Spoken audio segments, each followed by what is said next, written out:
It's the new kid on the political bloc, a political outfit dubbed the Amani Coalition that seeks the title of the third force in the political matrix and prides itself as Kenya's unifying factor. Yes, I will, and today I endorse Musalia Mudavadi. At the helm of the coalition, Sabatia lawmaker Wycliffe Mudavadi, the presidential candidate on the United Democratic Front party ticket.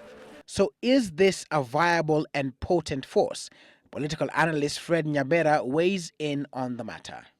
I don't really think that there's any alliance that is going to have sleepless nights because of Mudavadi's candidature. However, I do believe that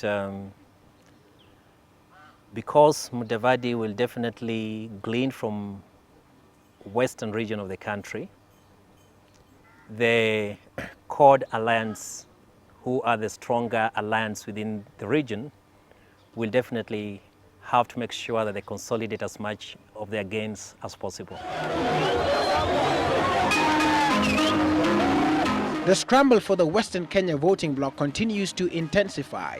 Just this week, a section of Luhya leaders endorsed Sirisia Member of Parliament and Ford Kenya leader Moses Wetangula as their man in Western Kenya. However, as the sand in the political hourglass leans towards March 4th, in what is touted to be the most complex general election the country is yet to witness, the Amani Coalition has also presented itself as a unifying factor in the region. Huwezi kuweka farasi kwa truck zikimbie na punda. Kama ni mambo ya farasi, wacha niwaeleze. Musalia Mudavadi is a thoroughbred stallion.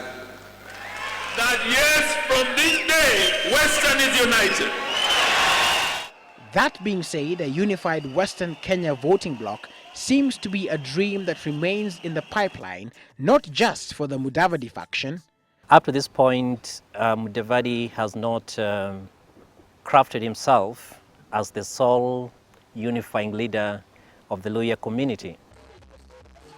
But for the Chord Alliance as well, whose point man in the region is Moses Wetangula.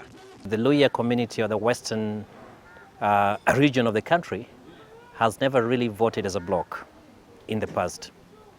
And even right now, I don't see strong enough indicators to show that it's going to be different. The political dynamic thus demands that Mudavadi names a potent running mate to aid in galvanizing numbers across the country and craft a winning formula for March 4th, 2013. So just who is best placed to deputize Mudavadi?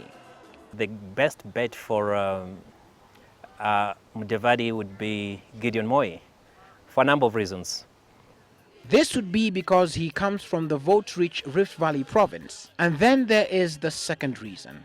We will support you kwa hali na mali. To run a presidential campaign, you need some resources. And Gideon came out very strongly and said that they're going to support his presidency and even provide some resources. However, insiders say that the former president's son is not comfortable to offer himself as running mate, preferring rather to vie for senator in his Baringo backyard. Should this be the case, then pundits argue that Mudavadi would have to go to the coastal region because they too do not have a history of voting one way. Then there is the role of Eugene Wamalwa in the coalition.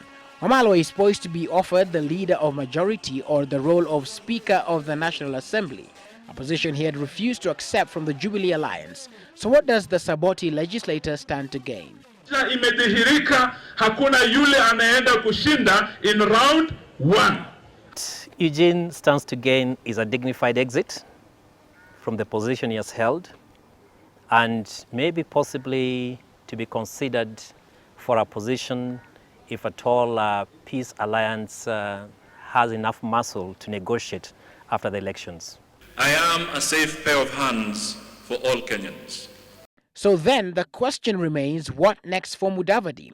Political analysts have opined that should Mudavadi play his cards right this time round, he will amass a considerable number of Senate and Member of Parliament seats, and therefore have the numbers to comfortably negotiate a deal with either coalition, which then begs the question of what the best bet of doing this is. All the three parties are not strong enough to create a movement that will cause people to want to vote for them on the basis of their parties. Mudavadi and Wamalwa begin a series of joint campaigns tomorrow starting in Bungoma County.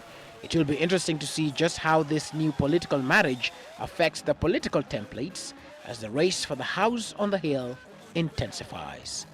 Willis Raburu, Citizen Weekend, Nairobi.